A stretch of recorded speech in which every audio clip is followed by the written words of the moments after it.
আসসালামু আলাইকুম এভরিওয়ান, স্বর্ণাজ কিচেনে আপনাদের স্বাগতম। কেমন আছেন সবাই?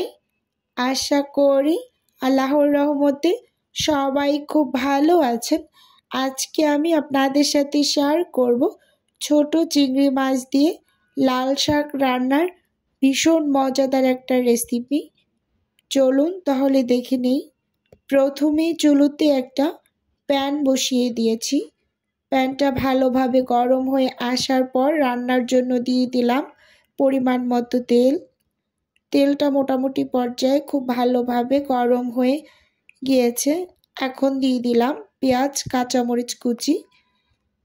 যে কোনো শাক রান্নাতে কাঁচামরিচের পরিমাণটা যদি একটু বেশি দেওয়া যায় তাহলে খেতে কিন্তু বেশি ভালো লাগে, তাই আমি এখানে একটু বেশি করেই কাঁচামরিচ দিয়ে নিয়েছি। একটু ভেজে নিলাম। এখন স্বাদ অনুযায়ী দিয়ে দিলাম লবণ। খুব ভালোভাবে নেড়ে চেড়ে পেঁয়াজটাকে নরম করে একটু ভেজে নেব। ভেজে নেওয়া হয়ে গেলে এর মাঝে কিছু চিংড়ি মাছ আমি আগে থেকেই কেটে বেছে পরিষ্কার করে নিয়েছি। এখন দিয়ে দিলাম। খুব ভালোভাবে একটু ভেজে নেব। কালারের জন্য হাফ চামচের থেকেও কম পরিমাণ দিয়ে দিলাম হলুদ গুঁড়ো। শাকে কিন্তু সবসময় হলুদের পরিমাণটা খুবই কম ব্যবহার করতে হয়। আমি শুধু চিংড়ি মাছটা ভাজার জন্য একটু কালারফুল হয় যেন, তার জন্য একটু অল্প করে হলুদ দিয়ে দিয়েছি। আর এখানে দিয়ে দিলাম ছোট চিংড়ি মাছের যে মাথাগুলো বের হয়েছিল সেগুলো ব্লেন্ড করে দিয়ে দিলাম। সামান্য একটু পানি দিয়ে জারটা ধুয়ে ওই পানিটুকুতেই মাছগুলোকে একটু কষিয়ে নেব।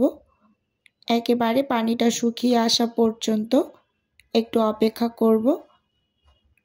প্রতিদিনের মতো ভিডিওর এই পর্যায়ে এসে আমার প্রিয় আপু এবং ভাইয়েদের কাছে একটা অনুরোধ রাখছি, ভিডিওর কোনো অংশ যদি আপনার কাছে একটুখানি হলেও ভালো লেগে যায় তাহলে অবশ্যই চ্যানেলটি সাবস্ক্রাইব করে আমার সাথে থেকে যেতে পারেন।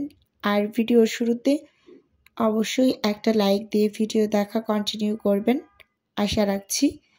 খুব ভালোভাবে পানিটা শুকিয়ে আসছে। এই পর্যায়ে আমি লাল শাকগুলোকে দিয়ে দিচ্ছি। লাল শাকগুলো কেটে ধুয়ে একটু পানি ঝরিয়ে রেখেছিলাম একটা ছাঁকনিতে। এখন দিয়ে দিলাম। দিয়ে ঢাকনা দিয়ে ঢেকে 3 থেকে 4 মিনিটের মতো প্রথম পর্যায়ে একটু ভাপ দিয়ে নেব। দেখতেই পাচ্ছেন শাকগুলো কিন্তু অনেকটা কমে আসছে।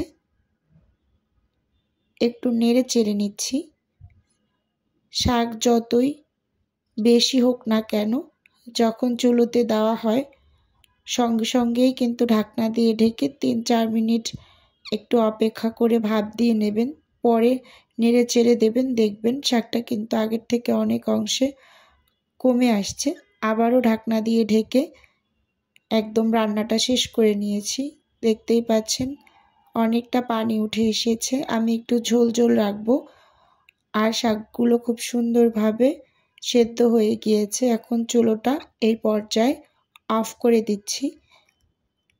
এভাবে করে আপনারা একবার হলেও ছোট চিংড়ি মাছ দিয়ে লাল শাক রান্না করে খেয়ে দেখবেন, খেতে ভীষণ ভালো লাগে।